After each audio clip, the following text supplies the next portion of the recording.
শহরের যানজট নিরসনের নামে তৈরি হওয়া একটি পার্কিং প্রকল্পকে ঘিরে উঠেছে তীব্র প্রশ্ন। সাধারণ মানুষের প্রশ্ন, এটি কি পার্কিং প্রকল্প নাকি পার্কিংয়ের আড়ালে বাণিজ্যিক ব্যবসা? দৈনিক সংগ্রাম পত্রিকায় উঠে এসেছে এই চাঞ্চল্যকর তথ্য। দেখুন বিস্তারিত। শহরের প্রাণকেন্দ্রে সরকারি পরিকল্পনায় তৈরি হচ্ছে একটি বিশাল অট্টালিকা। 2018 সালের সরকারি নথি অনুযায়ী প্রকল্পটি সরকারি, বেসরকারি ও অংশীদারিত্বের ভিত্তিতে নির্মাণ, অর্থায়ন এবং পরিচালনার কথা রয়েছে। পৌরসভার সাম্প্রতিক বাজেটেও এই প্রকল্পটিকে যানজট নিরসনের অন্যতম উদ্যোগ হিসাবে তুলে ধরা হয়েছে।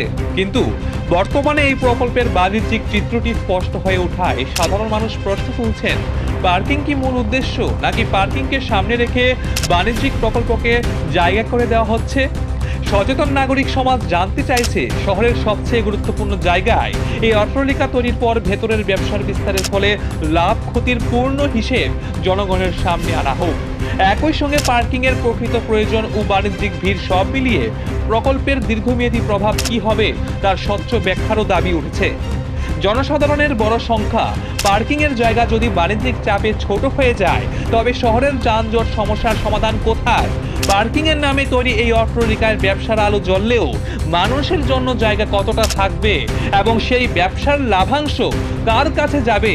এই প্রশ্নের উত্তর না পাওয়া পর্যন্ত উন্নয়নের এই চাকচিক্যময় অট্টালিকা ঘিরে জনস্বার্থের এই প্রশ্নটি থেকেই যাচ্ছে।